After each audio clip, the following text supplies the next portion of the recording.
Selamat pagi dan salam sejahtera untuk kita semua. A'udzubillahi minasyaitonir rajim. Bismillahirrahmanirrahim. Assalatu wassalamu ala asyrofil anbiya'i wal mursalin Sayyidina Muhammadin wa ala alihi washabihi ajma'in. Amma ba'du. Yang kami hormati rekan-rekan kepala TK se-Kecamatan Wonotirto. Pertama-tama marilah kita panjatkan puji syukur kita kehadirat Allah Subhanahu wa taala karena berkat rahmat dan hidayahnya pada pagi hari ini kita masih dipertemukan dalam keadaan sehat walafiat. Tak lupa sholawat serta salam marilah senantiasa kita sanjungkan kepada junjungan kita Nabi Agung Muhammad Sallallahu Alaihi Wasallam yang selalu kita nantikan syafaatnya saat ini hingga nanti di yaumul qiyamah. Amin, Allahumma amin. Ibu-ibu yang kami hormati, untuk mengawali kegiatan kita pada pagi hari ini, marilah kita buka dengan suratul Fatihah supaya apa yang kita laksanakan hari ini membawa berkah barokah untuk kita semua. Ridhoilah wa bisafaati Rasulillah lahumul Fatihah.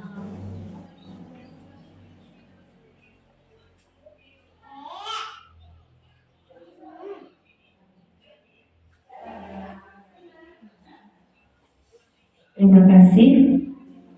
Ibu-ibu yang kami hormati, hari ini masih semangat ya? Semangat? Jangan lemes ya. Mana semangatmu? Ini semangatku. Oke, terima kasih. Terima kasih untuk ibu-ibu semuanya, rekan-rekan saya kepala TK. Hari ini dalam kesempatan yang berbahagia ini, insya Allah membawa berkah barokah untuk kita semua. Hari ini saya akan melaksanakan diseminasi budaya positif ibu-ibu terkait dengan tugas CGP saya. Nah, tugas CGP saya dalam mengikuti pelatihan guru penggerak untuk mendiseminasikan budaya positif kepada rekan-rekan saya, rekan-rekan sejawat ibu ya. Nah, terima kasih untuk kehadiran panjenengan memenuhi undangan saya untuk mengikuti kegiatan diseminasi ini. Dan lanjut.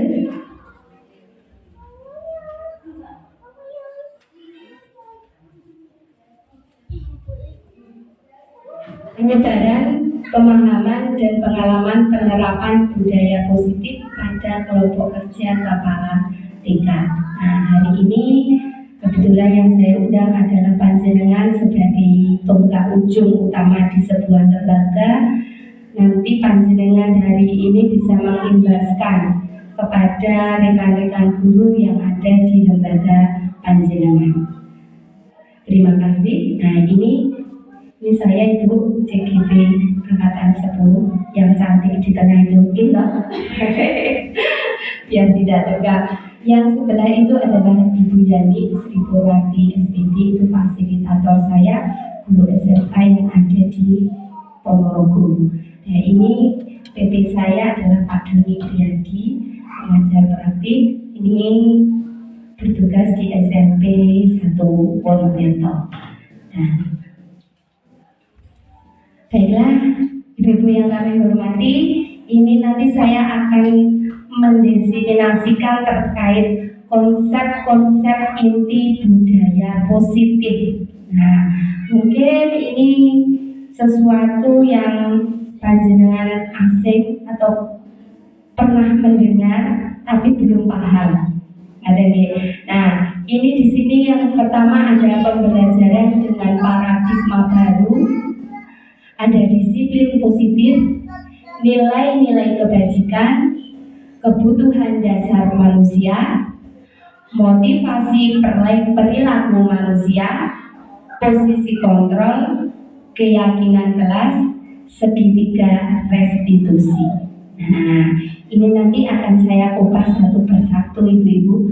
Nah, terkait ini adalah konsep-konsep inti yang harus dipahami. Nah, harus dipahami oleh guru didesiminasikan kepada rekan-rekannya. Nah, lanjut. Nah, ini Ibu-ibu, yang pertama adalah pembelajaran dengan paradigma baru. Nah, pembelajaran dengan paradigma baru yaitu pembelajaran yang mengacu pada Pancasila, yaitu terciptanya profil pelajar Pancasila.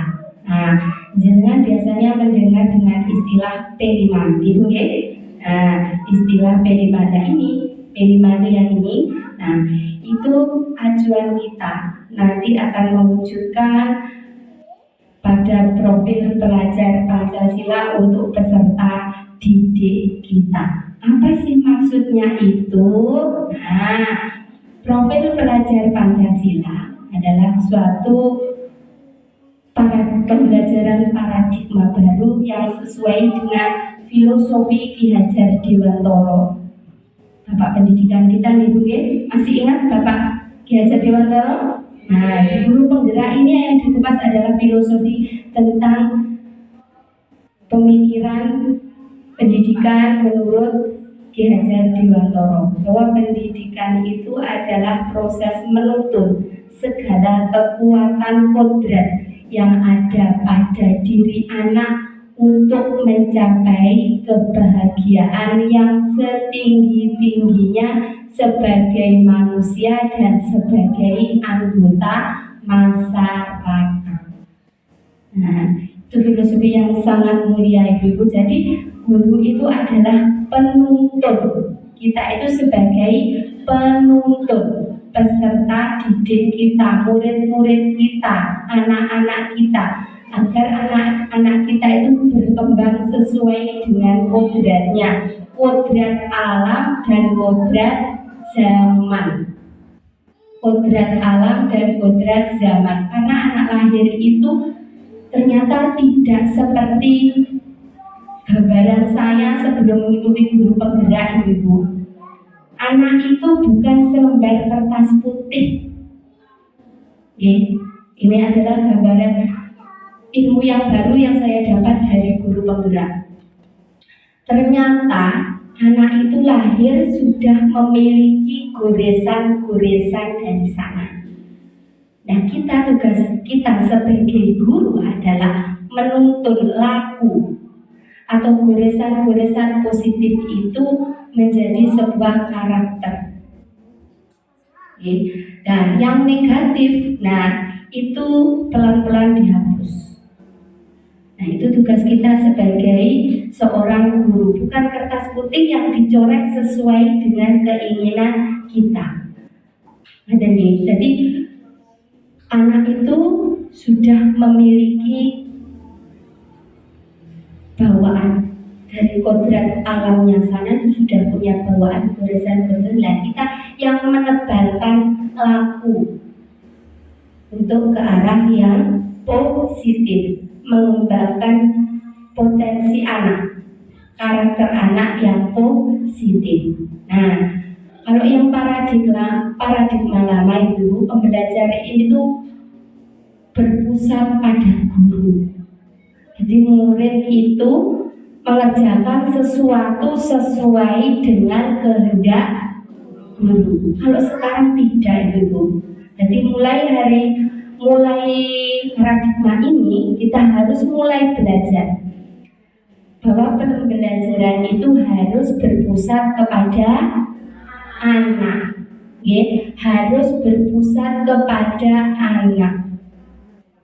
Bukan kepada guru lagi. Bukan teacher center, melainkan student center. Nah, harus berpusat kepada anak. Kalau pembelajaran itu berpusat kepada anak, pasti pembelajaran itu menyenangkan karena sesuai dengan keinginan anak. Nah, pembelajaran yang menyenangkan. Nah, muridnya merdeka dalam belajar, bebas menentukan. Dan kita sebagai guru hanya menuntut, memotivasi saja. Diibaratkan guru itu sebagai seorang petani. Kalau dalam ibunya Ki Hajar Dewantoro. Ya, kita itu diibaratkan sebagai petani yang menanam benih-benih padi di sawah atau di kebun. Nah, bagaimana bisa tumbuh dengan baik padi itu nanti hingga panen, menghasilkan panen yang dengan kualitas yang baik, yang melimpah, itu bagaimana caranya? Nah, itu seperti kita diibaratkan sebagai petani dari awal menyemai benih-benih itu. Dari awal menyemai benih-benih itu tumbuh, bagaimana tumbuhnya itu? Ada tikus, ada hama. Nah, sudah dari itu bagaimana caranya untuk memberantas hama? Bagaimana untuk memberantas serangga itu? Nah, kalau sudah ditanam Bu, ditanam itu kan juga diulik-ulik. Jangan ini sebagai kan petani ya Bu ya. Kita sebagai guru pekerjaan kita selain itu juga petani, ayahnya petani, bapaknya petani. Pasti tahu caranya ngulik-ngulik bagaimana caranya untuk merawat tanaman itu. Masa pertumbuhan. Nah, padi itu mungkin diobat, disemprot, dipupuk dan lain sebagainya. Betul apa tidak Bu?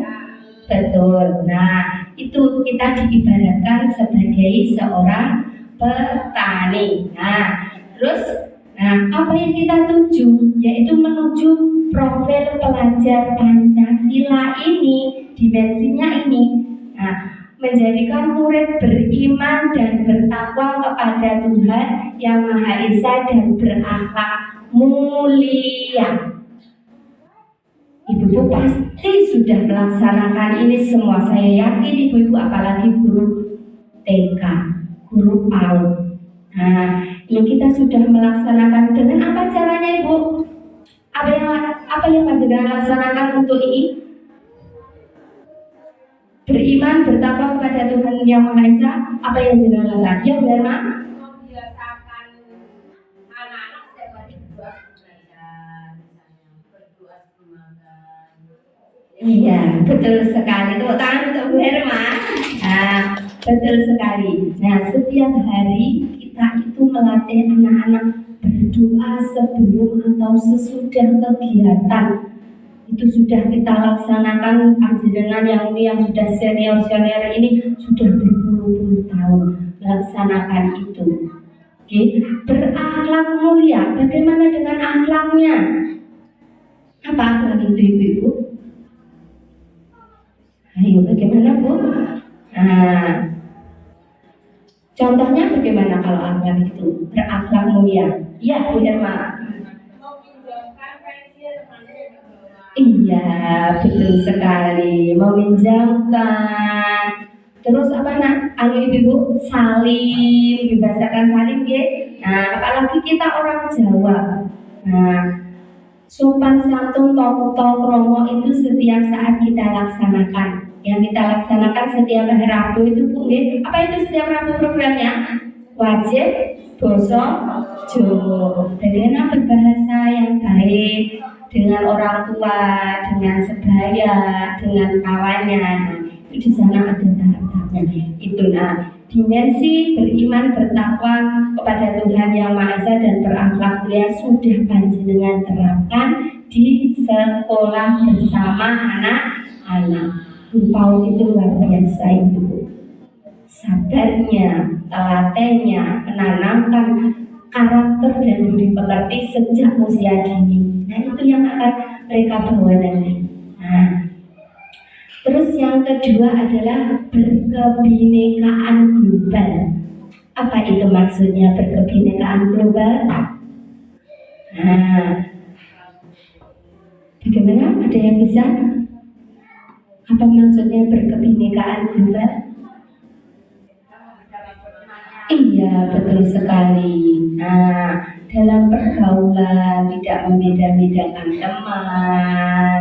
Kita menyadari kalau kita ini satu kesatuan, ya. Satu kesatuan untuk dimensi anak-anak seperti itu tuh tidak boleh membeda-bedakan teman. Nah, terus mempelajari lagu-lagu daerah itu berbahasa Jawa. tari-tarian kan nggak harus tari dari Jawa gitu ya. Anak-anak diajarkan yang ampar-ampar pisang itu atau tokecang. Nah, itu sudah masuk dalam berkebinekaan global. Terus menghargai teman-temannya yang lain agama, nah itu juga berkebinekaan global, lain budaya, lain bahasa. Nah itu yang kita terapkan. Kalau yang diterapkan di sekolah kita yaitu tadi yang sederhana untuk anak-anak kita, anak-anak PAUD. Nah, tidak membedakan teman, panjenengan mengajari tari-tarian daerah di kegiatan ekstrakurikulernya. Oke, bisa dipahami ya? Untuk yang berkebinekaan global. Halo, yang selanjutnya adalah mandiri. Nah, apa? Ayo mandiri. Ini mesti kita ini yang mandiri itu. Nah, mandi sendiri jalannya Mbak Dini. Nah, mandiri itu anak-anak bisa melakukan sesuatu sesuai dengan hatinya. Nah, melaksanakan sesuatu sendiri mandiri. Nah, itu yang kita tekankan ibu-ibu kalau di TKD, nggak ditungguin lagi, bisa membuang sampah sendiri, bisa memakai sepatu sendiri, pakai baju sendiri, makan sendiri. Nah, itu kemandirian yang untuk kita yang sederhana di anak usia dini. Terus selain itu ada bergotong royong. Apa gotong royong? Bekerja sama gitu ya. Nah, anak-anak diajari caranya bergotong royong. Contohnya apa? Merapikan mainan. Apalagi?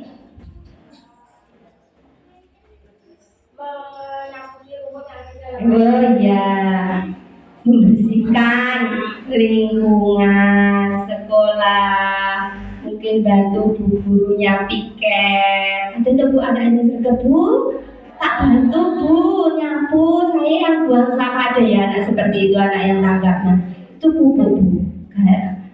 Apa itu motivasi anak-anak itu? Nah, itu gotong royong. Bernalar kritis. Selanjutnya, apa itu bernalar kritis? Apa itu? Nah, ini anak jenengan nih pasti. Banyak anak-anak kita yang bernalar kritis. Contohnya, berani bertanya.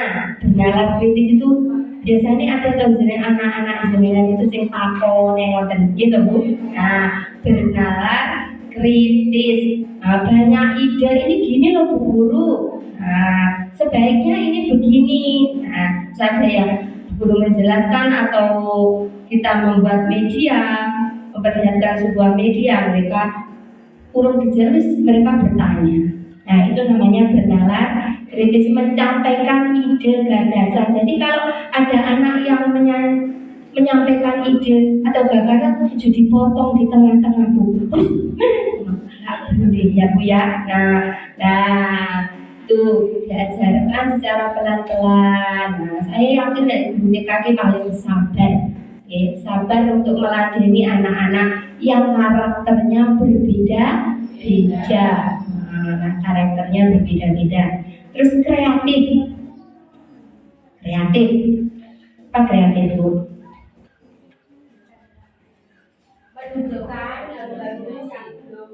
Ya, kreatif itu panjenengan mungkin anak-anak dalam kegiatan sehari-hari dalam bermain gitu, menata balok gitu. Balok itu Lego, puzzle, gambar. Mereka sudah sesuai dengan imajinasinya sendiri. Jangan dilok nih. Apa bacanya dilok nih itu? Ya, nah motivasi yang baik-baik, bagus, pinter, hebat. Nah, itu ya, biar tumbuh kreativitasnya. Nah, itu karena identiknya anak TK itu seperti itu. Jadi jangan Dia apa? Bisa. Nah, jangan istilahnya jangan dikat di tengah. Gambarmu kurang begini, gambarmu kurang begini. Nah, warnanya seharusnya begini. Nah, itu. Nah, jadi kita hargai, kita motivasi, kreativitas anak. Oke, paham Bu tentang profil pelajar Pancasila? Nah, panjenengan sudah melaksanakan semua ini di lembaga. Sudah melaksanakan semua, terus dilaksanakan agar menjadi budaya yang positif di sekolah kita. Ayo kita nyanyi dulu profil pelajar Pancasila. Ayo Bu, berdiri dulu. Boleh duduk aja dulu. Ayo kita berdiri dulu, kita nyanyi dulu profil pelajar Pancasila. Yang sudah bisa silakan nyanyi. Nah, yang belum bisa kita belajar bersama-sama. Ya, goyang.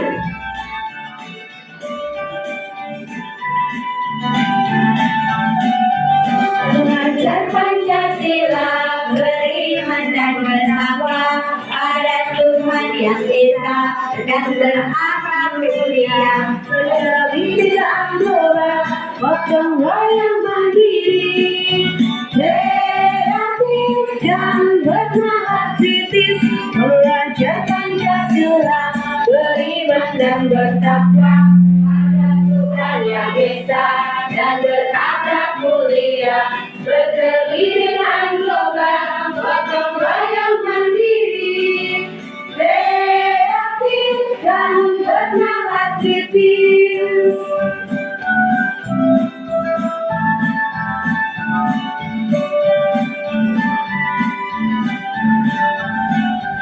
Mengajar Pancasila, beriman dan bertakwa pada Tuhan yang Esa dan berakhlak mulia, berkebinekaan global, gotong royong mandiri, kreatif dan bernalar kritis.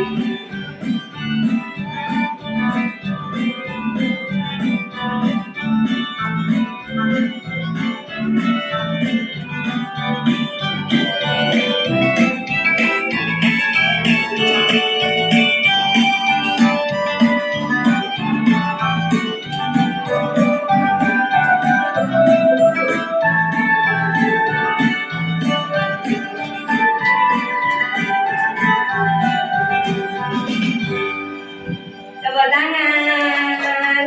Nah, sudah. Tunggu duduk lagi. Nanti kita juga akan SBK Bu. Kita nyampaikan materi dulu ya, biar nanti tidak jenuh. Nanti saya akan selingi dengan SBK yang lain. Ini SBK-nya pelajar Pancasila. Sudah hafal kan? Silahkan diajarkan kepada anak-anak Bu. Ini lagu yang sangat menyenangkan. Nanti kalau di pagi hari sebelum anak-anak masuk kelas, setelah kegiatan senam pagi bisa dilaksanakan. Baiklah, kita lanjut ibu-ibu semua, kepala TK sekecamatan Wonotirto. Kita lanjut tentang miskonsepsi teori kontrol. Oke, teori kontrol.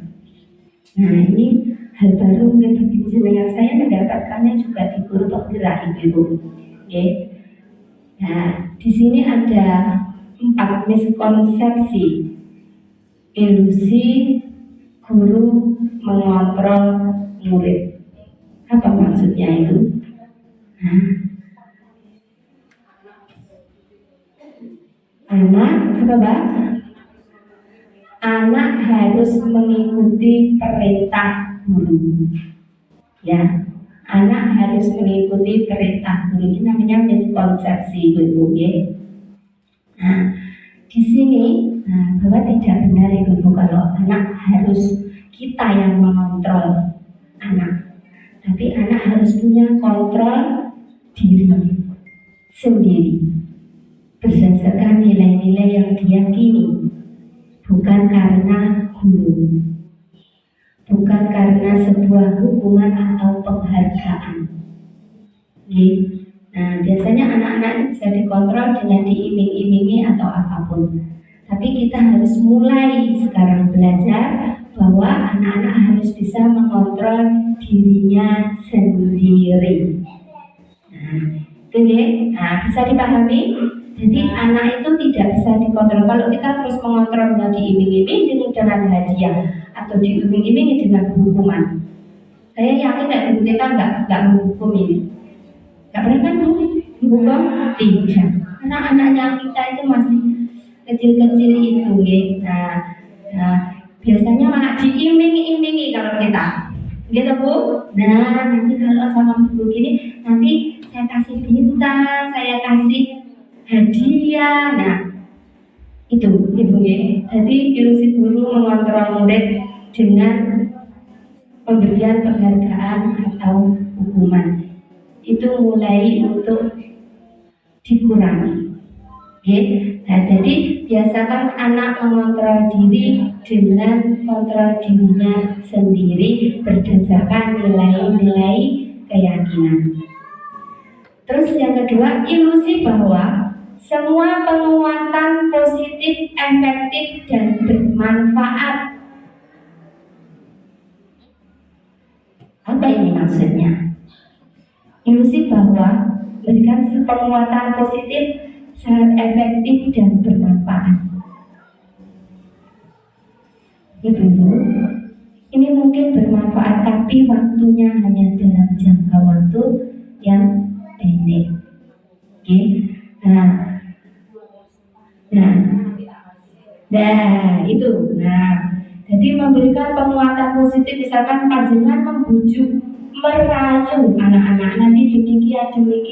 Nah, jadi kalau anak-anak bisa mengerjakan tugasnya sampai selesai, nanti guru kasih hadiah dan sebagainya, begini. Nah, itu hanya berlaku tidak dalam jangka waktu yang panjang. Tapi anak itu mempunyai keyakinan ibu-ibu, sebuah tanggung jawab. Tanggung jawab pada dirinya sendiri bahwa melakukan sesuatu itu harus berdasarkan keyakinannya sendiri, berdasarkan nilai-nilai kebajikan yang ada dalam dirinya sendiri. Terus selanjutnya, ilusi bahwa kritik dan membuat orang merasa bersalah dapat menguatkan karakter. Benar apa salah ini? Salah, namanya miskonsepsi gitu nih.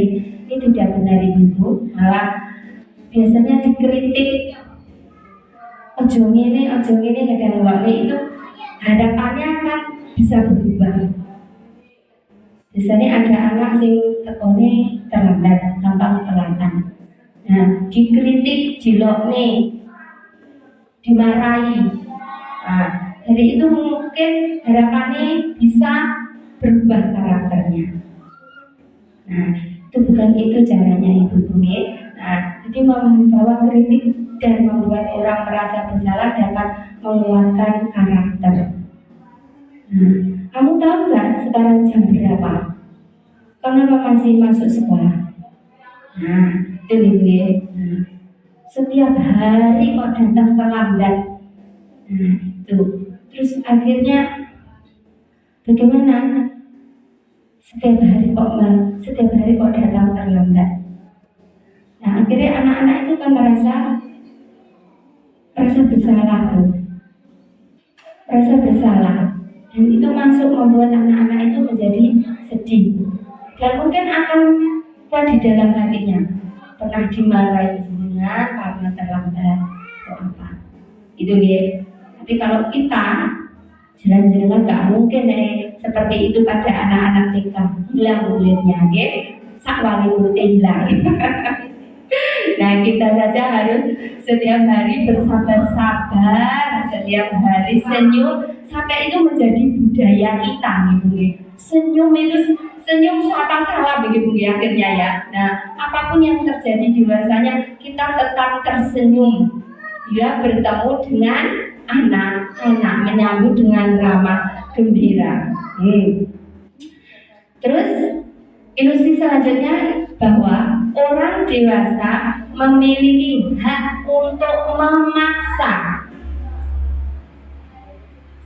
Rumusnya jadi wong tua, rumusnya jadi guru, semua keinginannya harus dituruti. iso maksa muridnya dadi ngene, dadi ngene, dadi ngene, jadi A, jadi B, jadi C. Nah, itu tidak benar gitu ya. Jadi orang dewasa tidak memiliki hak untuk memaksa. Dan bisa dipahami Bu? Dari sini? Oke, kita lanjut.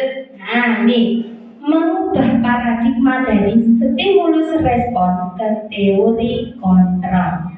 Nah, ini adanya di guru penggerak Bu. Ayo semangat. Yang belum daftar segera daftar. Nah, ini stimulus respon adalah di sana adalah realitas atau kebutuhan kita sama, tapi dalam teori kontrol realitas kebutuhan kita berbeda. Harus berubah Bu. Jadi ini podo, kadang butuh podo, kebutuhannya sama, tidak. Nah, kita realitas kebutuhan kita berbeda. Semua orang melihat hal yang sama.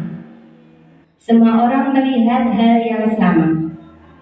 Dalam teori kontrol, setiap orang memiliki gambaran yang berbeda. Nah, oke.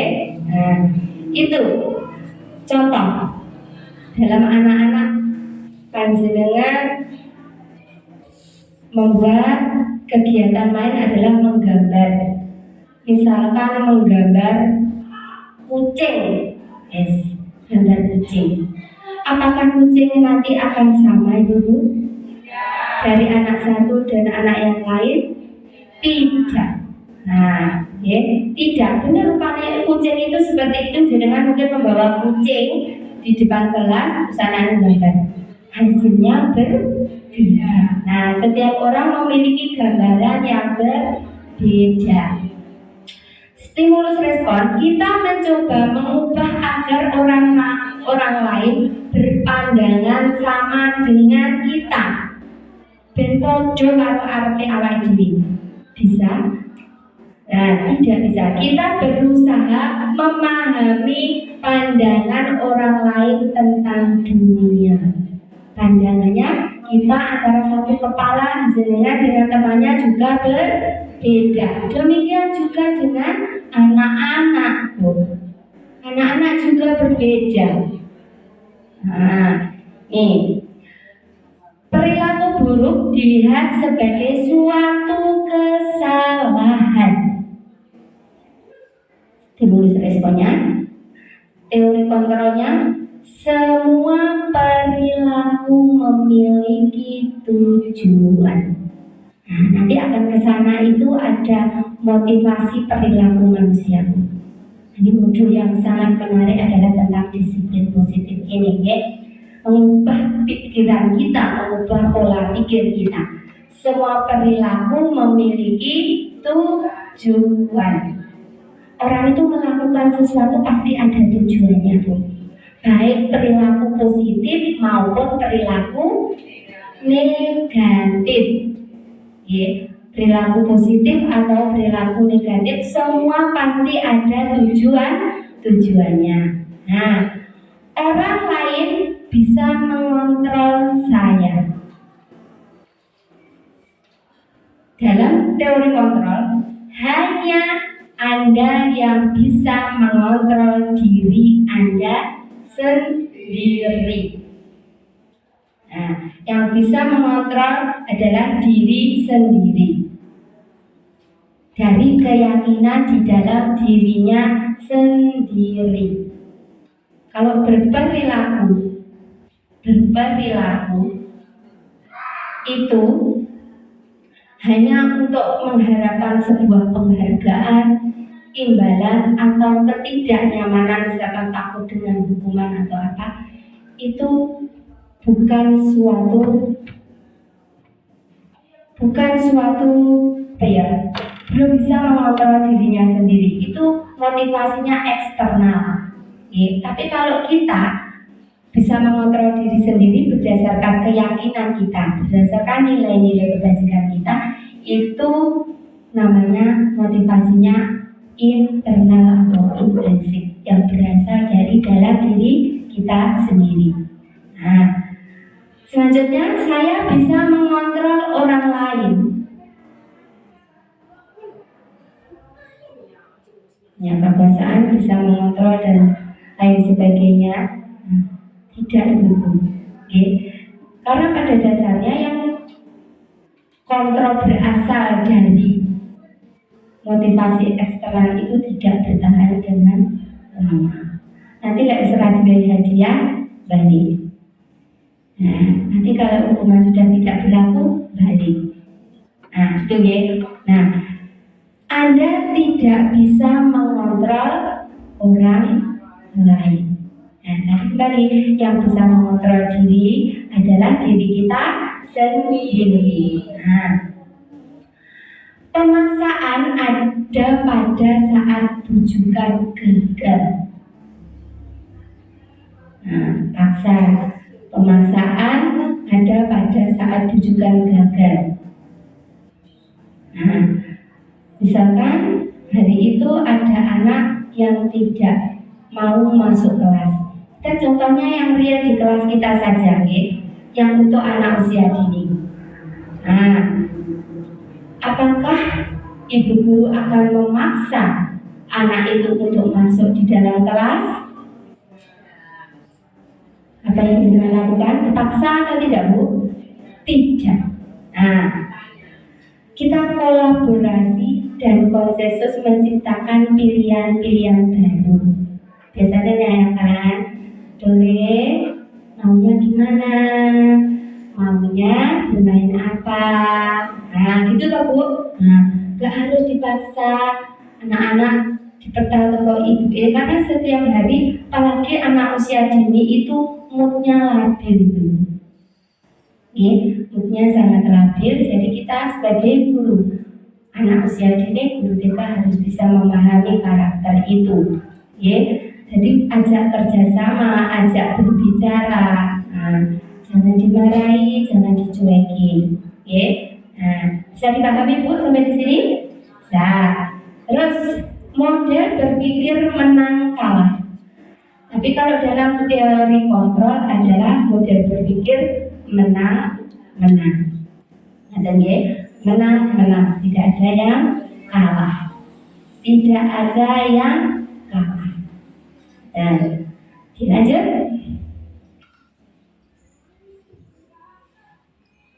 Nah, ini kita pada selanjutnya itu tentang dari disiplin positif. Ketika mendengar kata disiplin, apa yang terbayang di benak ibu semua? Apa disiplin itu, Bu? Ayo, mentaati peraturan, ya. Nah, itu. Nah, nanti akan dikupas, benarkah disiplin itu mentaati sebuah peraturan? Nah, kita akan kupas. Ya, memang realitanya disiplin itu identik dengan peraturan, dengan peraturan. Nah, di sekolah ibu menggunakan peraturan? Iya, oke. Nah, di sekolah ibu-ibu semua menggunakan peraturan kelas atau peraturan sekolah. Mari kita kupas tentang ini. Ya, Ki Hajar Dewantara menyatakan bahwa untuk mencapai kemerdekaan atau dalam konteks pendidikan kita saat ini, untuk menciptakan murid yang merdeka, syarat utamanya adalah harus ada disiplin yang kuat. Disiplin yang dimaksud adalah disiplin diri. Disiplin diri, ya. Jadi disiplin diri itu berasal dari motivasi internal, motivasi dalam diri seseorang, diri sendiri. Nah, nih, sebagai pendidik, tujuan kita adalah menciptakan anak-anak yang memiliki disiplin diri, sehingga mereka bisa berperilaku dengan mengacu pada nilai-nilai kebajikan universal. dan memiliki motivasi intrinsik, bukan motivasi ekstrinsik atau motivasi eksternal. Bukan dari itu, bukan karena hukuman, takut ketidaknyamanan, atau bukan dari sebuah penghargaan, hadiah atau imbalan. Ada ya? Nah, seseorang yang memiliki disiplin diri berarti mereka bisa bertanggung jawab terhadap apa yang dilakukannya, karena mereka mendasarkan tindakan mereka pada nilai-nilai kebajikan universal. Kebajikan universal itu kebajikan yang umum, nilai-nilai yang diyakini secara umum. Lanjut. Nah, ini nilai-nilai kebajikan universal.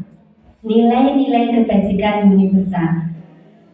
Nilai-nilai kebajikan adalah sifat-sifat positif manusia yang merupakan tujuan mulia yang akan dicapai setiap individu. Kalau kita sebagai guru tadi, kita sasaran kita kan adalah murid-murid anak-anak, berarti kita tujuannya adalah menciptakan profil pelajar Pancasila yang dimensinya tadi, ada 5 tadi ya.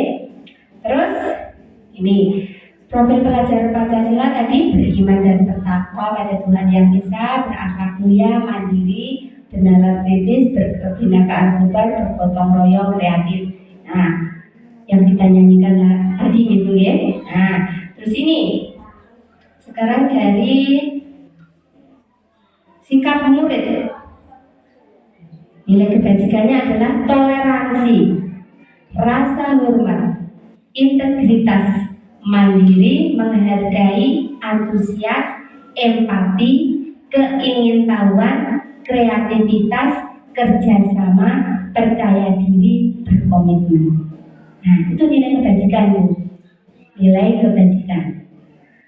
Terus, ini keterampilan hidup yang terkait dengan life skill, yaitu dapat dipercaya, lurus hati, pendengar yang aktif, tidak merendahkan orang lain, memberikan yang terbaik untuk diri sendiri.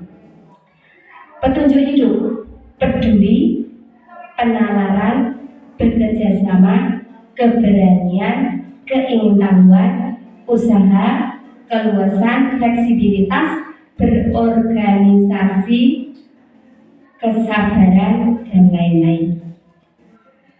9 pilar karakter: cinta Tuhan dengan segenap ciptaannya, mandiri dan tanggung jawab, kejujuran, diplomatis, hormat, sopan santun, dermawan, suka menolong, dan gotong royong, percaya diri, kreatif, dan bekerja keras, kepemimpinan dan keadilan, baik dan rendah hati, toleransi, kedamaian, dan kesatuan.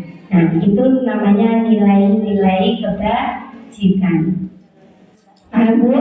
Nah, jadi motivasi kita melakukan hal apapun itu harus berdasarkan pada nilai-nilai kebajikan. Dimanapun baik kita terapkan untuk murid-murid kita maupun hidup di masyarakat maupun dengan rekan-rekan kerja. Bisa dipahami ya? Nah, sekarang ini ya, jadi tadi kalau peraturan itu ibu-ibu, peraturan, nah, disiplin itu identik dengan peraturan. Peraturan itu yang membuat siapa Bu? Peraturan siapa yang membuat? Biasanya peraturan sekolah jenengan siapa yang membuat? Kepala sekolah, guru, itu dia. Nah, nanti semakin ke sana jenengan akan terbuka, ya, terbuka peraturan kelas atau ini, ada deh. Nah, ini sekarang kita lanjut tentang kebutuhan dasar manusia. Kebutuhan dasar manusia adalah seluruh tindakan manusia yang memiliki tujuan tertentu. Semua yang kita lakukan adalah usaha terbaik kita untuk mendapatkan apa yang kita inginkan. Itu namanya kebutuhan. Jadi kebutuhan manusia itu pasti ada tujuannya. Tindakan kita baik buruk atau tidak, baik atau tidak, itu semua memiliki tujuan. Lanjut. Nah ini ibu-ibu, nah ini kebutuhan dasar manusia. Ya perlu panjenengan pasti ada rentetannya dengan tugas kita ini sebagai guru. Okay? Kebutuhan dasar manusia. 1. Kebutuhan hidup atau survival. Ini berkaitan dengan kebutuhan fisik jasmani. Contohnya kesehatan, makanan, tempat tinggal. Nah, contoh begini Bu, ada murid jenengan saat di kelas itu ngantuk ya, ngantuk. Ada juga yang rewel. Kenapa setelah panjenengan tanya, Mbak Akila, kenapa kok ngantuk, kenapa kok lemas? Nah itu, belum sarapan. Kenapa kok nggak sarapan tadi? Ibu belum masak, ibu masih belanja. Nah, sesuatu hal yang menyimpang, perilaku yang menyimpang itu semuanya didasari oleh kebutuhan dasar manusia. Nah, itu kenapa murid kita kok lemas, kenapa murid kita tidak bersemangat, ternyata belum sarapan. Ada lagi, ada yang nangis di kelas itu.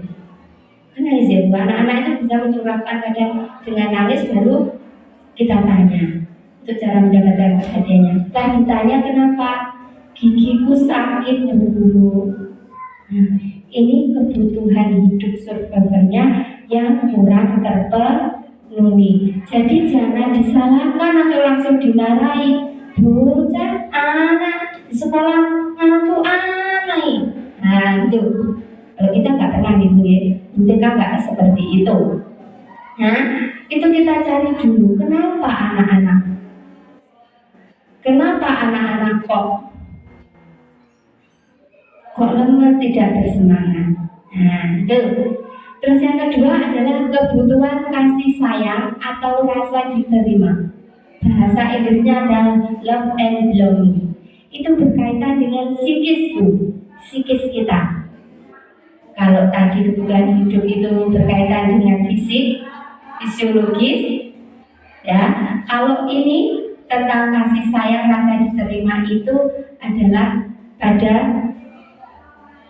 psikis kita yang dirasakan oleh kita, rasa diterima oleh kelompok kita. Biasanya gini Bu, anak-anak, Bu Guru, saya nggak boleh main sama itu, saya nggak diajak bermain dengan mereka.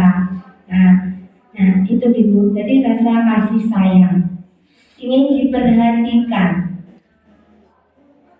ingin diterima dalam kelompoknya. Baik kita saja di kelompok kita, kelompok kerja kepala TK, kok Dewi ya, terus esok gak belum hadir di rapat, katanya nggak ada temannya dan nggak dibolong ya. Kalau bahasanya anak-anak, kalau itu bahasa Jawa ya, aku nggak dibolong Bu Guru. Nah itu adalah kebutuhan rasa kasih sayang, butuh perhatian itu yang dirasakan di dalam hati. Ini tidak lapar, berarti merasa tidak diterima, merasa tidak dihargai. Nah itu adalah kebutuhan tentang rasa kasih sayang atau diterima pada kelompoknya. Yang ketiga adalah kekuasaan atau power. Ini kekuasaan itu pemimpin. Ini kalau dalam anak-anak apa Bu? Cenderung diperlihatkan dengan anak-anak yang ingin apa ini? menonjol ini. Anak ini ingin menonjolkan diri karena merasa mampu. Aku hari ini yang jadi pemimpin Bu Guru. Nah, ingin jadi pemimpin. Aku yang hari ini yang jadi dirijen Bu Guru.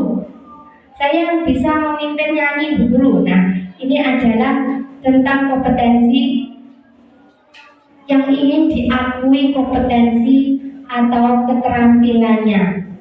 Bisa mempengaruhi teman yang lain. Ada Ibu, ini juga sebuah kebutuhan Bu. Kebutuhan dasar manusia. Nah, tuh, yang keempat adalah kebutuhan tentang kebebasan, freedom, kebebasan. Anak-anak pengen bebas Bu? Jelas, ya, jelas. Nah, mereka mempunyai otonomi sendiri dalam dirinya, pengen mandiri, memiliki banyak pilihan, nggak bisa diarahkan Bu. Misalkan jenengan harus memaksakan kehendak jenengan, harus ini, belajar ini, melaksanakan ini, tidak bisa. Nah, kita harus mulai menghargai. Nah, kebutuhan dasar anak-anak ini butuh kebebasan untuk mengaktualisasi dirinya. Nah, ini. Terus yang kelima adalah senang, fun, bermain, tertawa. Apa jadinya kalau kita tidak senang, Ibu? Apa artinya hidup di dunia ini tanpa kesenangan? Nah, apa? Bagaimana bisa jenengan menjalani hidup terus cemberut saja tanpa bersenda gurau, cepat tua? Nah, demikian juga dengan anak-anak Bu, yang karakternya anak usia dini pasti identik dengan bermain, pengen senang-senang, pengen bermain. Kita saja sebagai orang tua senang kalau boleh diajak bermain, senang, apalagi dengan anak-anak. Dan senangan itu penting Bu, ya. Nah, tuh kita lanjut lagi. Motivasi perilaku manusia. Motivasi. Jadi kebutuhan dasar tadi sudah paham ya Bu?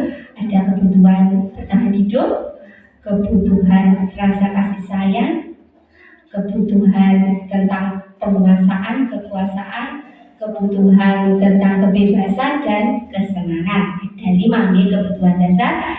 Nah, itu tadi. Nah, terus sekarang motivasinya kita berperilaku itu apa? Nah, ini motivasi perilaku manusia. 1. Untuk menghindari ketidaknyamanan atau hukuman. Seperti tadi saya ceritakan di awal tadi, motivasi saya menjadi guru penggerak adalah apa? Ada ya? Nah, itu. Jadi semua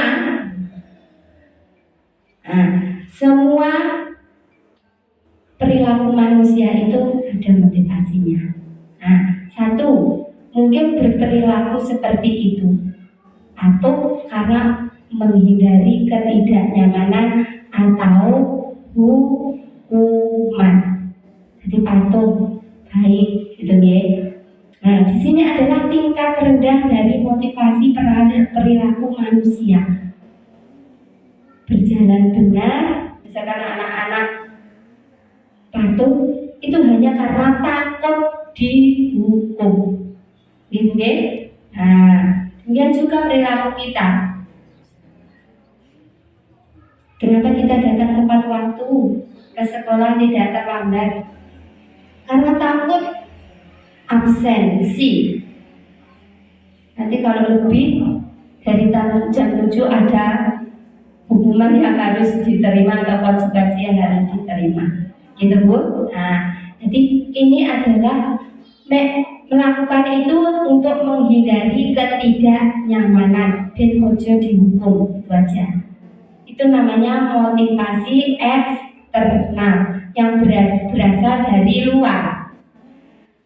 Yang kedua, untuk mendapatkan imbalan atau penghargaan dari orang lain. Ini satu tingkat di atas motivasi yang pertama.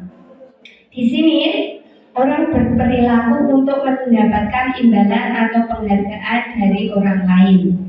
Misalnya mengikuti workshop, seminar karena hanya ingin dapat sertifikat.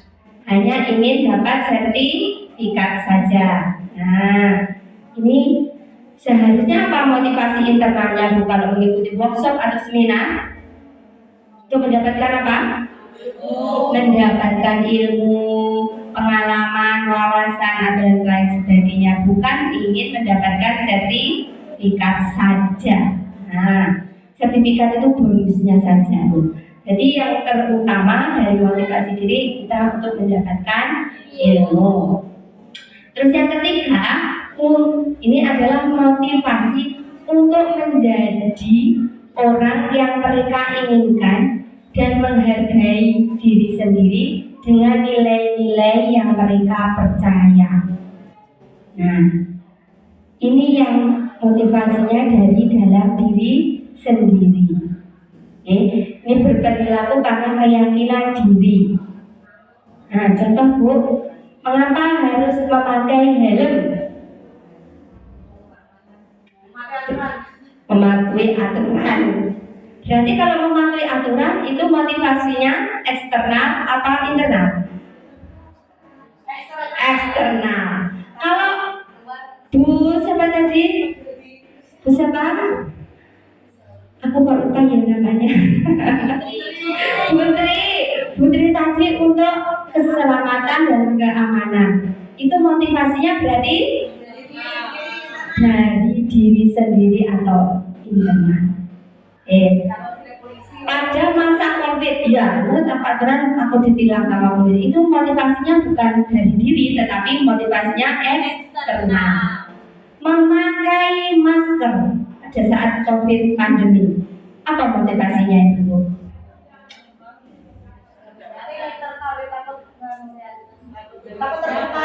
Nah, itu berarti demi apa? Keselamatan. Dan itu berarti sudah punya motivasi dari diri sendiri, bukan karena takut dimarahi orang pakai masker nanti dimarahi. Nah, karena ada sanksi dan sebagainya.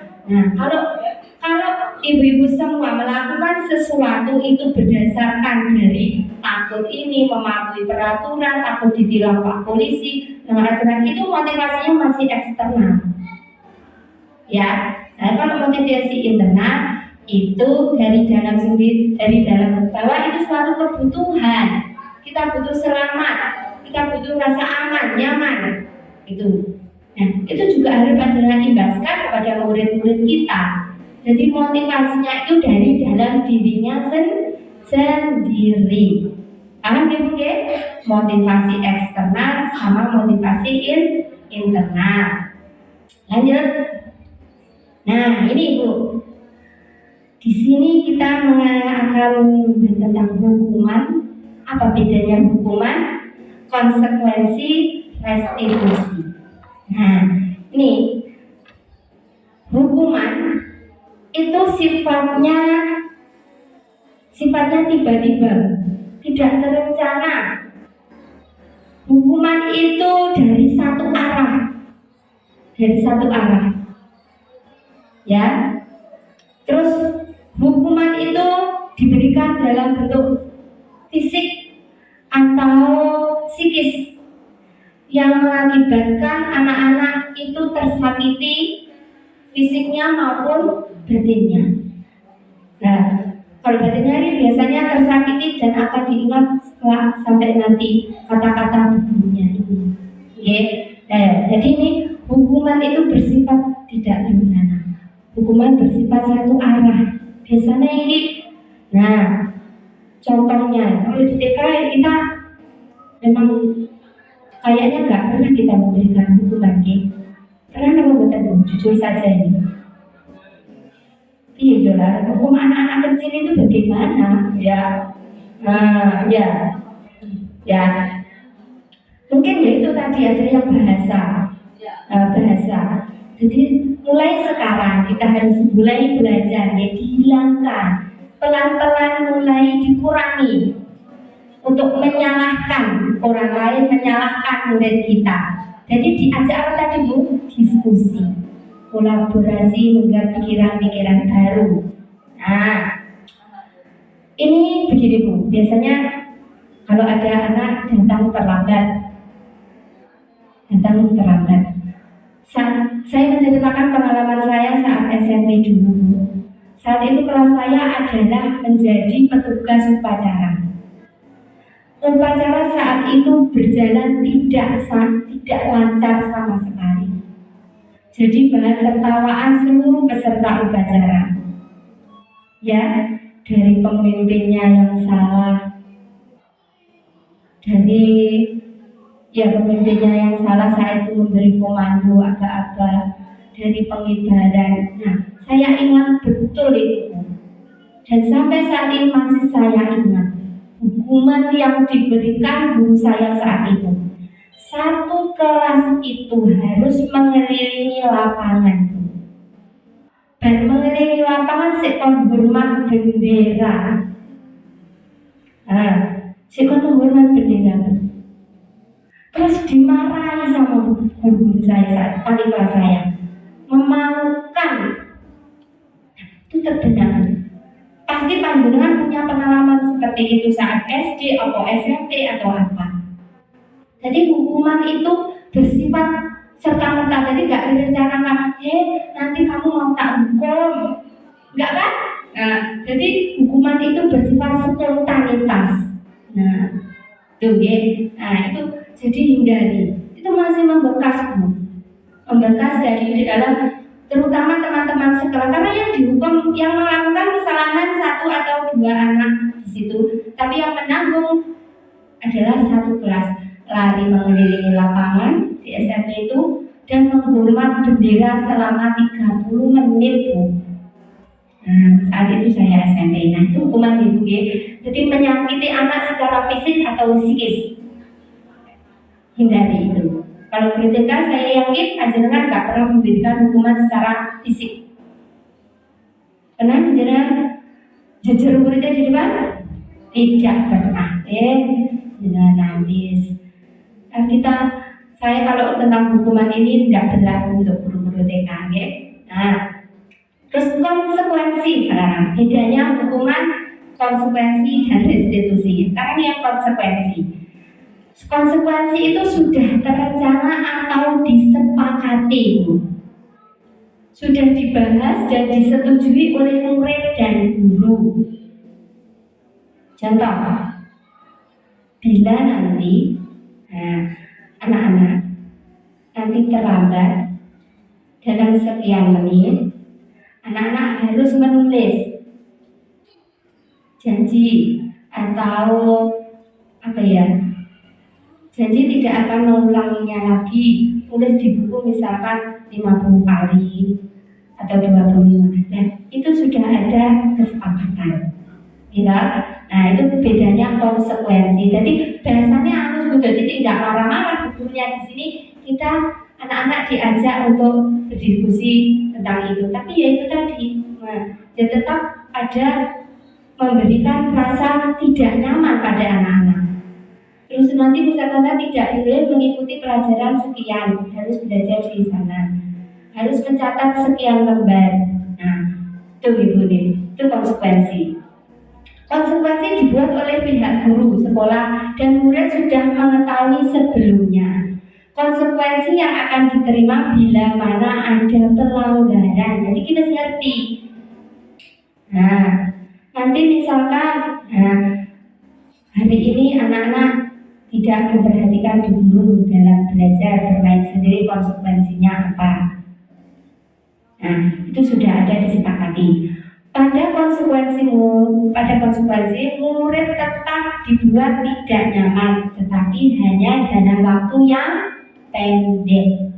Tapi kalau hukuman tadi, jangan akan ingat seumur hidup, gitu Bu. Nah, itu akan ingat. Nah, sekarang ini Bu, yang restitusi. Ini adalah suatu proses menciptakan kondisi murid untuk memperbaiki kesalahan mereka sehingga mereka bisa kembali pada kelompoknya dengan karakter yang lebih kuat. Ini teorinya Gusserl. Nah, restitusi juga adalah proses kolaboratif yang mengajarkan murid untuk mencari solusinya sendiri terhadap masalah yang terjadi. Nah, tentang apa yang mereka inginkan dan bagaimana mereka harus memperlakukan orang lain.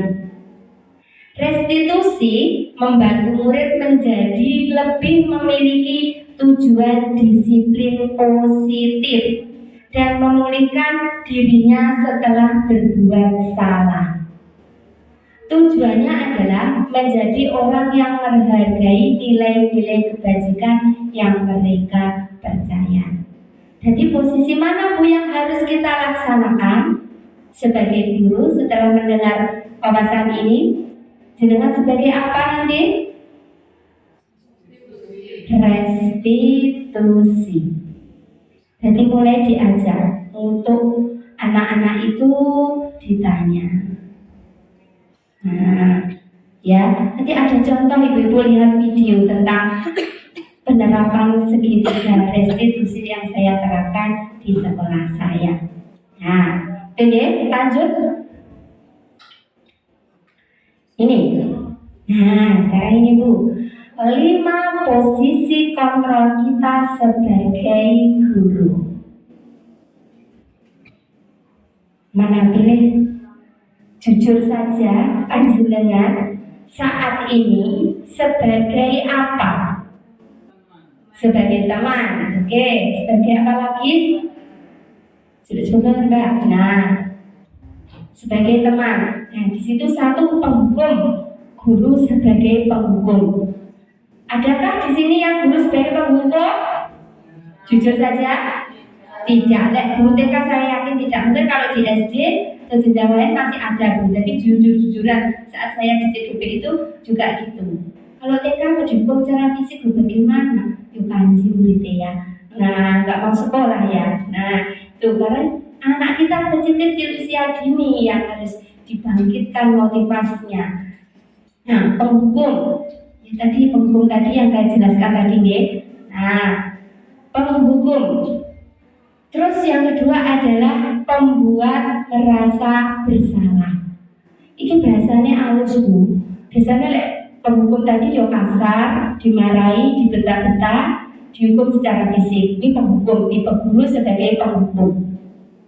Ya, adakah guru yang saat ini seperti itu? Ada, tapi mungkin di jenjang yang lain ya. Kalau di TK tidak ada. Terus yang pembuat merasa bersalah. Ini pembuat merasa bersalah, misalkan gini Bu.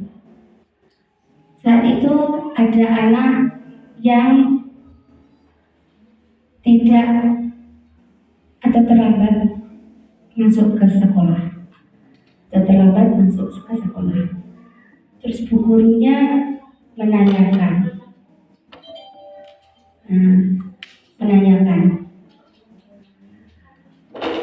Coba diklik yang membuat merasa bersalah diri ini. Atau sebelahnya. Lanjut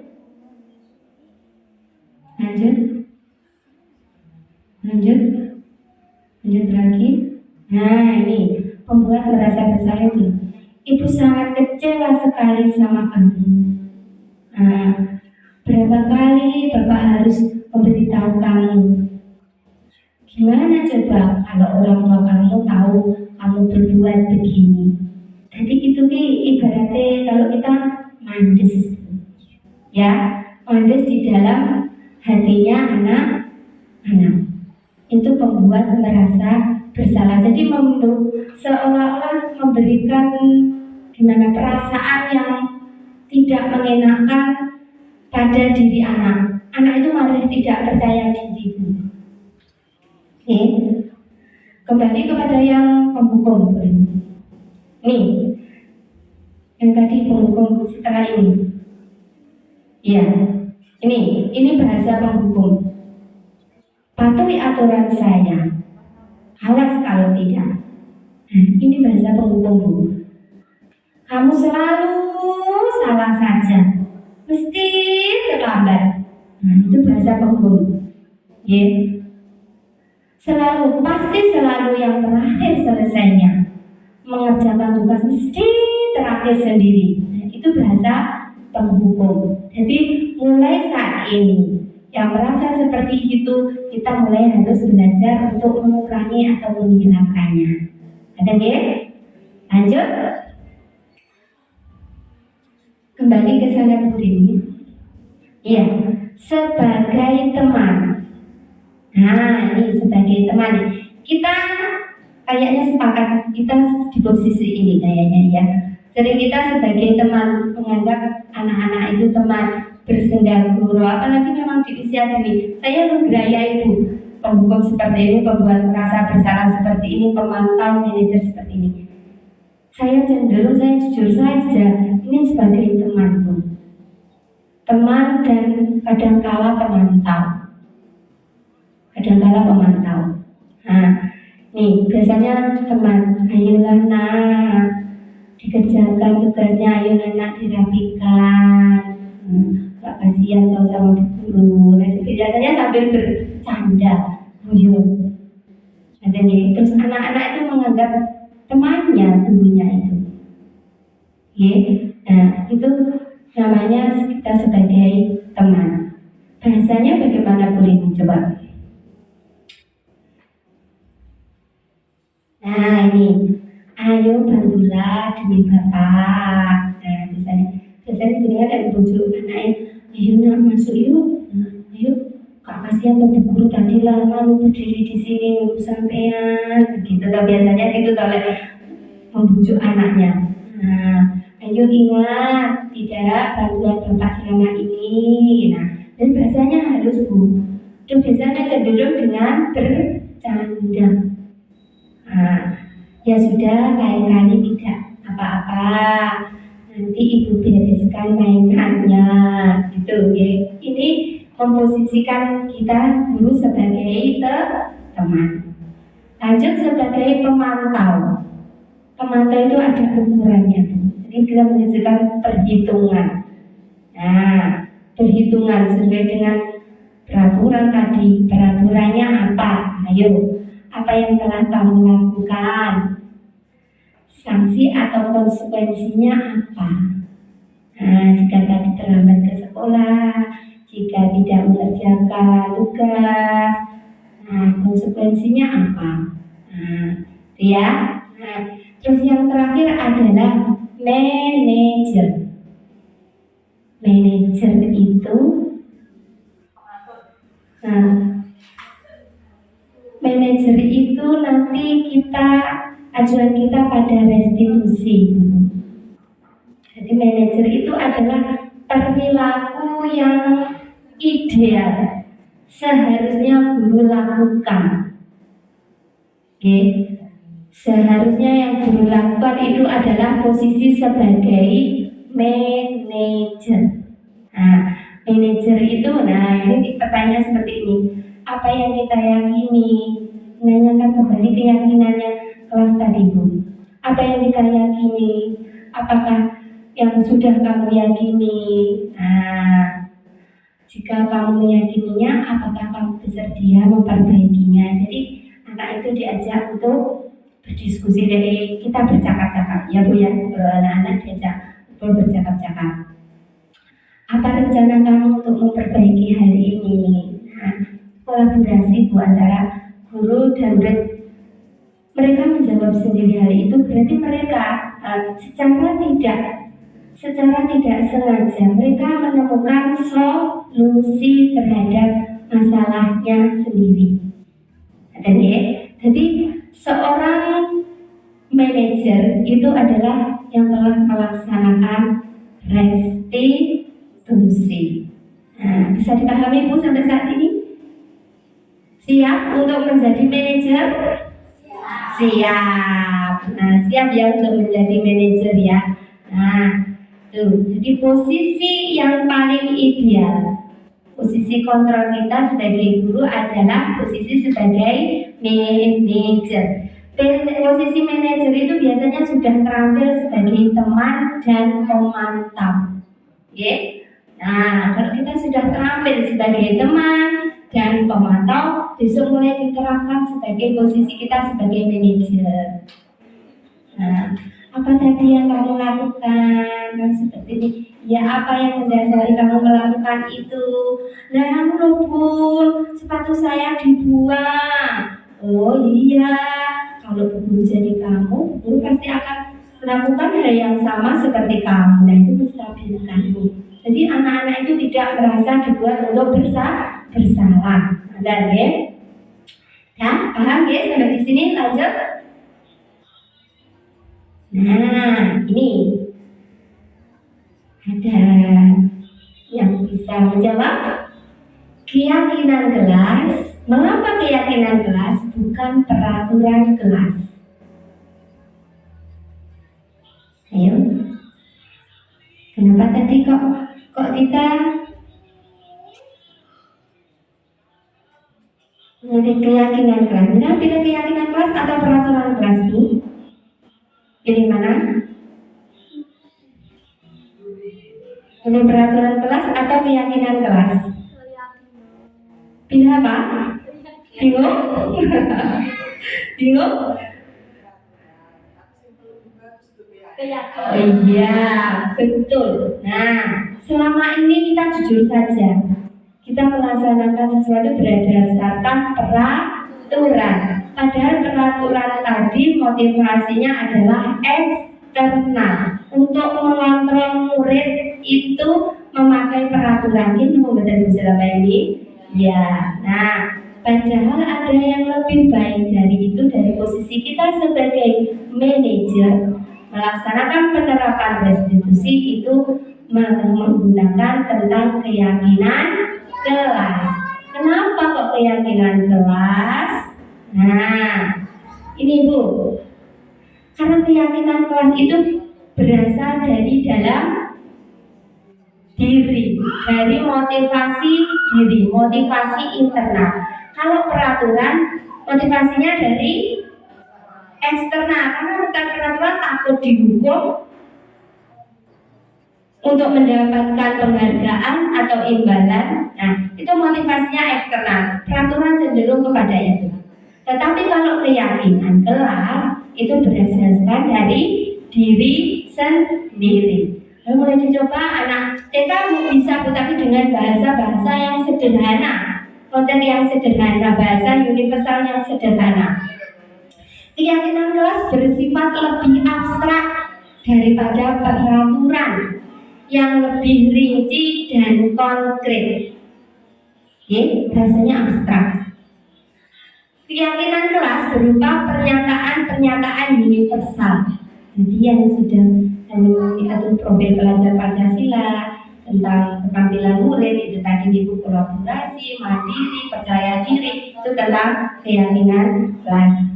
Pernyataan keyakinan kelas senantiasa dibuat dalam bentuk positif. Dalam bentuk positif, jadi yang jangan dilarang membuang sampah sembarangan. Itu menggunakan bahasa negatif, yang jangan itu dilakukan. Ya, tidak merokok di tempat ini. Nah, kalau untuk membuang sampah, tidak membuang sampah sembarangan, berarti bahasanya apa kalau untuk keyakinan kelas?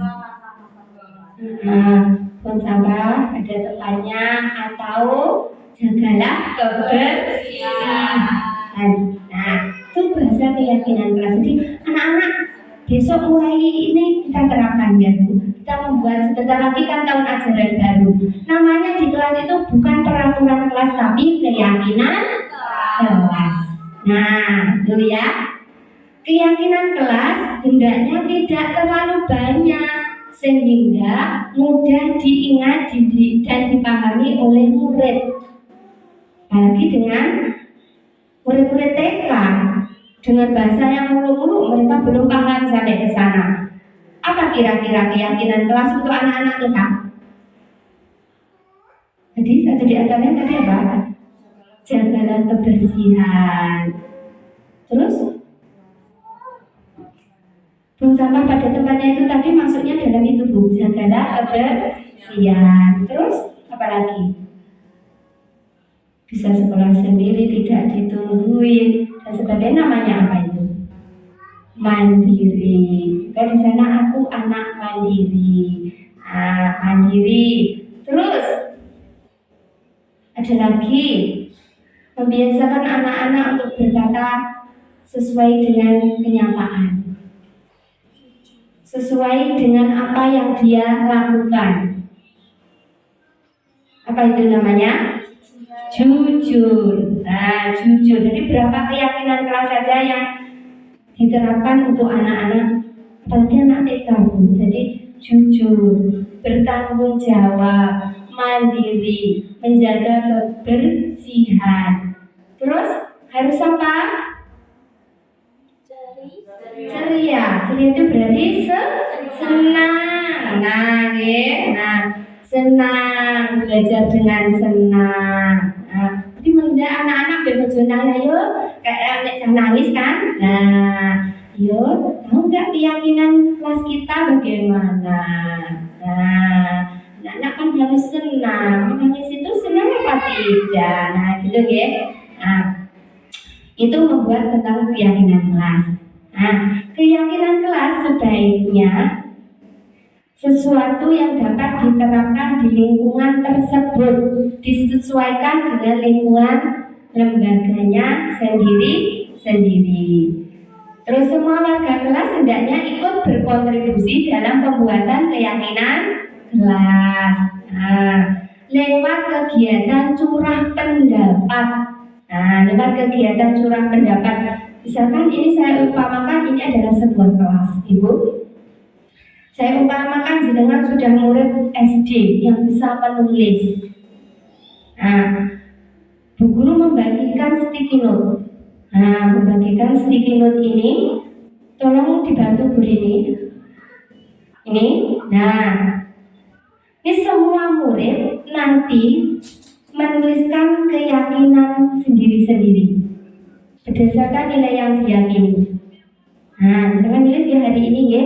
Nulis sendiri-sendiri. Saya umpamakan panjenengan adalah murid. Kalau di TK bagaimana bagi yang belum? Yang bisa menulis silahkan diberi kesempatan untuk menulis sendiri. Kalau yang belum dibantu, ya dibantu. Karena ada literasi di sana, bisa dibantu. Silakan semua menulis keyakinan kelasnya masing-masing. Nanti silakan ditempel di sini. Di depan kelas. Itu caranya membuat keyakinan kelas. Apa tadi yang panjenengan yakini? Nanti misalkan sama, nggak apa-apa sama dengan temannya. Yang sama nanti akan diambil salah satu sehingga mengerucut tinggal beberapa keyakinan kelas saja yang hampir sama. Mandiri, bertanggung jawab, jujur, jaga kebersihan, belajar dengan senang. Seperti itu ya. Bersedia meninjau kembali keyakinan kelas dari waktu ke waktu. Jadi disesuaikan dengan lingkungannya, karakternya. Apa yang dibutuhkan tadi? Keyakinan kelas itu antara guru dan murid itu. Bagaimana memimpikan anak-anak menginginkan kelas yang seperti apa? Panjenengan menginginkan kelas yang ditanya oleh anak-anak, menginginkan kelas yang bagaimana? Yang aman, nyaman, Bu Guru. Berarti harus bersih, aman, nyaman ini identik dengan bersih kan? Berarti jaga kebersihan. Kita harus belajar dengan senang. Jadi di situ dulu belajar dengan senang, bermain atau senang boleh. Anak-anak harus dibiasakan bersikap jujur. Jujur. Sudah bercerita, kenapa begini, kenapa begitu. Jadi kita sudah tidak boleh menyalahkan tanpa tahu motivasi apa yang mendasari anak-anak berperilaku tersebut. Tuh. Dan silakan ditulis, nanti silakan ditempel di depan di bagian bagian keyakinan kelas. Apa yang panjenengan yakini? Nah, ya, silakan ditulis. Boleh memakai spidol. Bu Siti, ayo Bu Siti, Bu Lastri. Yang simpel-simpel saja. Nih, monggo ditulis. Yang mudah-mudah saja.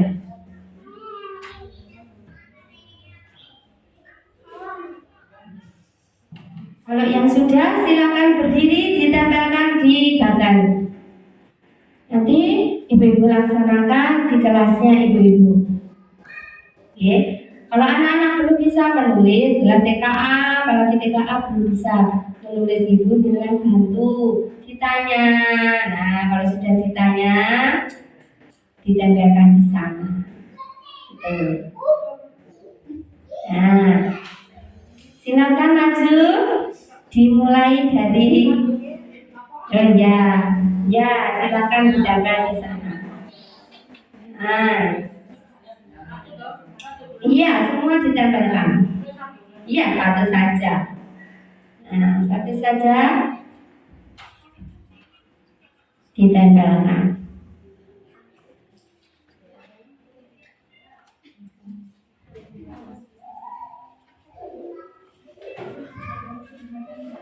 Ya, tidak apa-apa, sama tidak apa-apa.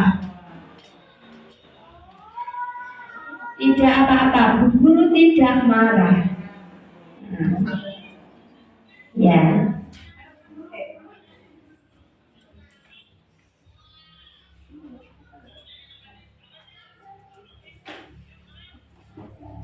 Ya. Silakan.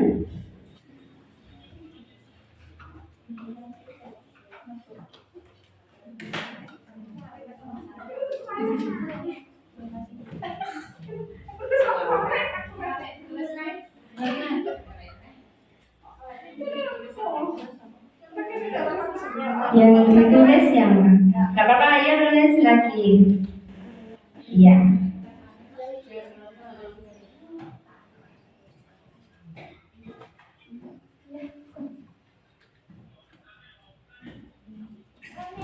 Ya. Gak apa-apa, sama dengan temannya, gak apa-apa.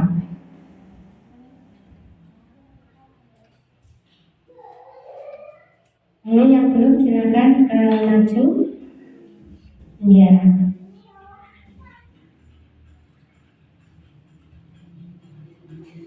Gak apa-apa. Ya, seperti ini Ibu. Caranya membuat keyakinan kelas.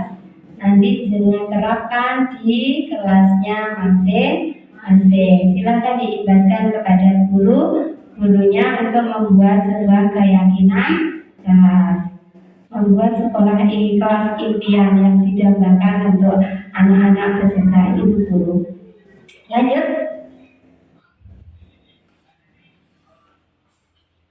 Lanjut Bu Rini.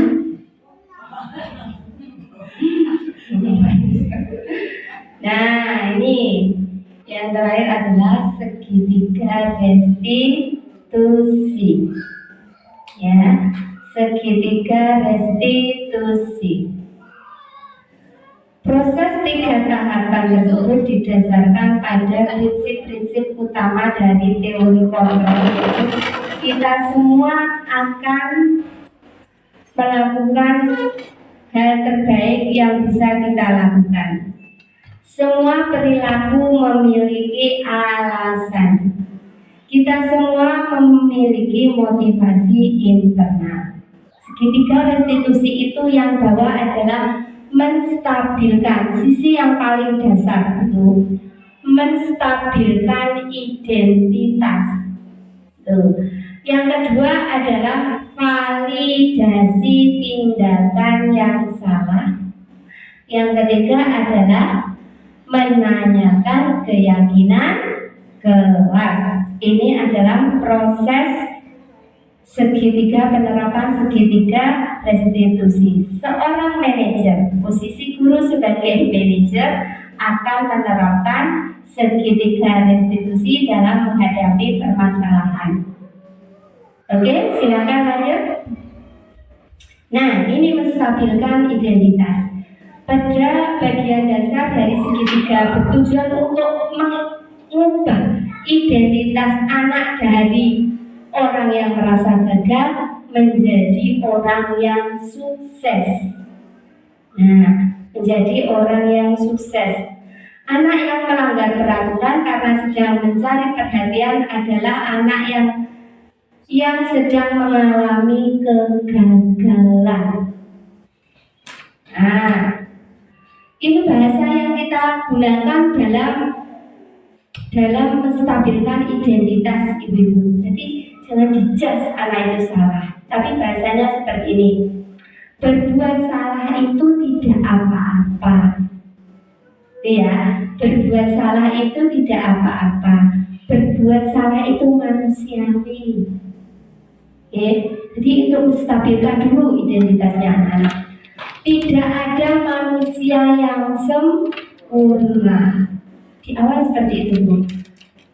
Saya juga pernah melakukan kesalahan seperti itu. Nah, Bu juga pernah. Dulu terlambat, Bu juga pernah. Nah, itu ya, itu cara menstabilkan anak-anak. Dari anak yang merasa gagal karena apa? Datangnya terlambat, dia merasa mesti berbeda perilakunya. Ya, kita bisa menyelesaikan ini. Bapak, Ibu, guru atau Bu guru tidak tertarik mencari siapa yang salah, tapi Bapak Ibu ingin mencari solusi dari permasalahan ini. Biasanya seperti itu. Oke? Nah, kamu berhak merasa seperti itu. Bu guru kalau jadi kamu pasti akan melakukan hal yang sama. Seperti itu, Bu. Nah, di sana ada anak marah-marah karena diganggu temannya. Nah, jangan stabilkan dulu kondisi anaknya itu. Guru kalau jadi kamu pasti akan melakukan hal yang sama. Guru pasti akan marah. Nah, seperti itu, nggih. Apakah kamu sedang menjadi teman yang baik buat dirimu sendiri? Nah, itu bahasa dalam menstabilkan identitas. Jadi yang terlebih dahulu itu yang dilakukan. Lanjut. Sekarang validasi tindakan yang salah. Setiap tindakan yang dilakukan pasti punya tujuan. Jadi nggih. Nah, motivasi perilaku manusia tadi yaitu untuk memenuhi kebutuhan dasarnya tadi. Pengen untuk kebutuhan hidup, untuk kasih sayang, sebagai kekuasaan, senang, kebebasan itu adalah kebutuhan dasar. Dan setiap tindakan itu mesti didasari itu. Oke.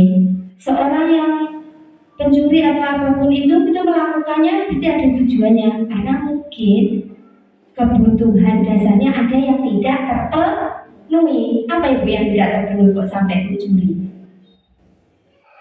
Apa yang tidak terpenuhi dari kebutuhan dasar tadi? Yang berkaitan dengan fisik? Berarti apa? Butuh apa? Butuh makan, butuh uang, butuh tempat tinggal, butuh kesehatan. Nah, itu yang terkait dengan fisiknya. Jadi semua perilaku baik atau buruk itu pasti ada motivasinya. Ya. Karena untuk memenuhi kebutuhan dasarnya. Tuh ya. Menurut teori kontrol, semua tindakan manusia baik atau buruk pasti memiliki maksud dan tujuan tertentu. Nah, ini pertanyaannya untuk memvalidasi tindakan yang salah. Padahal kamu bisa melakukan yang lebih buruk dari ini ya. Nah, bisakah membentak temannya? Guru kalau memvalidasi seperti itu, padahal kamu bisa melakukan hal yang lebih buruk dari ini, misalkan memukul, tapi kamu tidak melakukannya kan? Nah, tidak, Bu Guru. Nah, seperti itu. Kamu pasti punya alasan melakukan hal itu. Iya, karena tadi bukuku dicorek-corek Bu, makanya aku marah-marah. Nah itu ya Bu ya, jadi seperti itu memvalidasi hal yang salah. Kamu patut bangga pada dirimu sendiri karena kamu telah melindungi sesuatu yang kamu anggap penting. Nah contohnya ada anak yang mencoret-coret, mengganggu, melempar. Jadi yang salah itu karena dia marah, tidak bisa mengontrol emosinya, yang mengontrol dirinya. Dan sedang kalau memvalidasinya seperti itu bahasanya nih.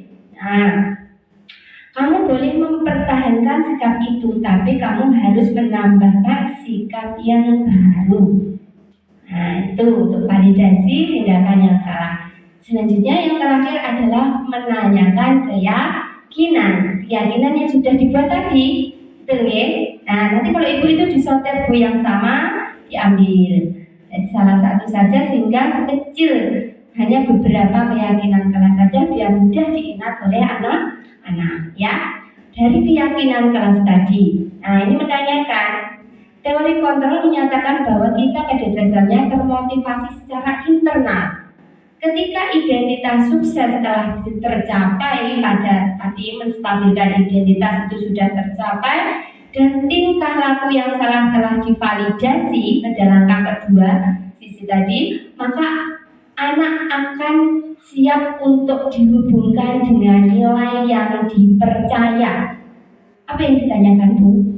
Apa yang kita percaya sebagai kelas atau keluarga?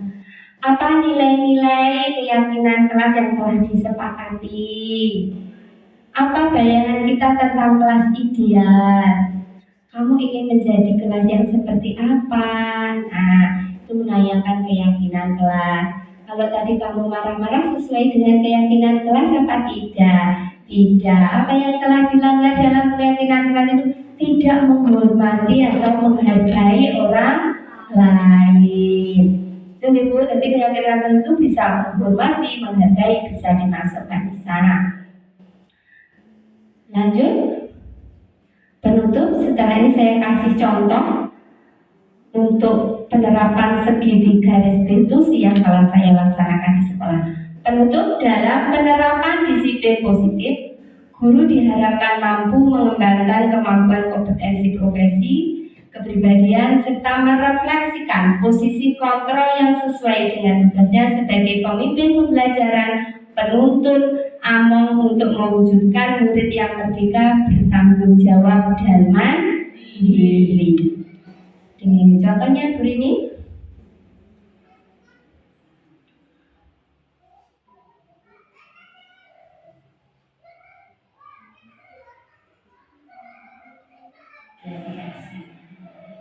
Mbak Fauzia, kata Ibu Penari, Mbak Fauzia, ditentang ya sama mereka. Iya Bu, aku jadi sabar. Kenapa Mbak Fauzia sabar? Karena ya sudah memesan balokku. Oh gitu ya, ya wajar kalau Mbak Fauzia marah seperti tapi kalau jadi Mbak Fauzia pasti juga akan marah. Lalu apa yang Mbak Fauzia lakukan hari-hari? Mbak Fauzia apa kan? Oh, terus Fauzia dari apa Anda?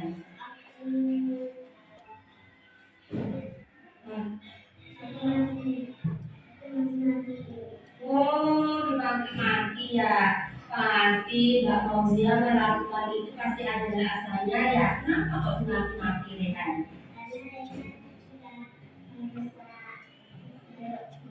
Oh, dia merusak balok. Dia jadi apa balok itu? Oh, jadi menara. Iya. Dia wajar kalau Mbak Fauzia marah, tidak rela baloknya dirobohkan begitu saja sama Rehan. Nah, itu sudah mulai makanya Mbak Fauzia tidak menghindari itu. Mbak Fauzia tidak memukul Rehan, tidak menjudi Rehan, tidak kan? Oh tidak, indah sekali, hebat sekali. Nah, Coba kita pikirkan bersama-sama apakah undangannya Mbak Fauzia yang marah-marah tadi sudah sesuai keyakinan kelas kita atau belum? Oh belum. Menurut Mbak Fauzia, keyakinan kelas apa yang sudah Mbak Fauzia langgar? Tidak? Tidak menghargai, tidak nomor, tidak menyayangi teman. Oke. Menurut Mbak Fauzia, menghormati, menyayangi teman itu penting apa tidak? Penting sekali ya. Oke. Kalau menurut Mbak Fauzia, yang pindah kelas itu penting. Jadi apa yang harus dilakukan Mbak Fauzia? Mbak Fauzia harus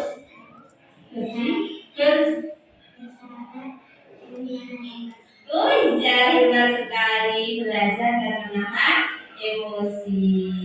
Mbak Fauzia bersedia untuk memperbaiki masalah ini? Bersedia. Apa yang akan dilakukan Mbak Fauzia untuk memperbaiki masalah ini? Apa yang akan dilakukan? Harus apa?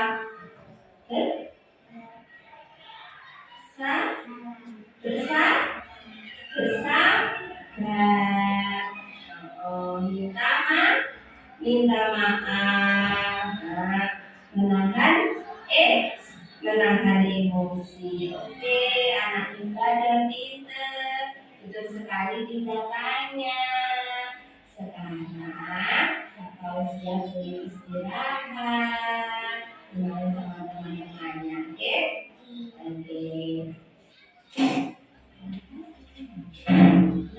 Terima kasih. Sama-sama. Saya istirahat dulu ya.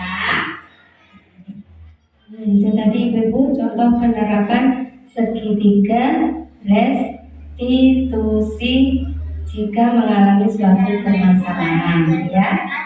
Perkenalkan, nama saya Fauzia. Saya dari kelompok B. Saya sama guru diajak bercakap-cakap. Saya senang sekali. Terima kasih Bu Guru sudah mengajarku bersabar dan menahan emosi.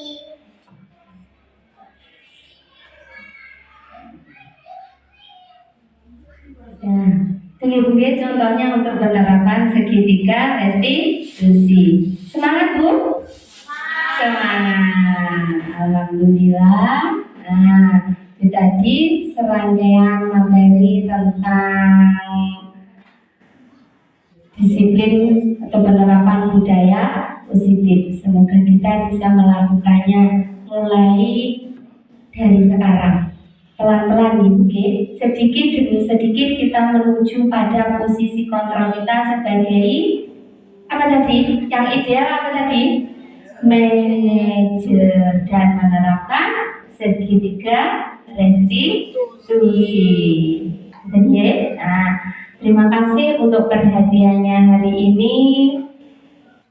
Mohon ilmu yang sudah didapatkan hari ini bisa diimbaskan kepada guru-gurunya yang ada di lembaga. Terima kasih untuk waktunya. Saya akhiri pertemuan hari ini dengan mengucap alhamdulillahirabbil alamin. Wassalamualaikum warahmatullahi wabarakatuh. Waalaikumsalam.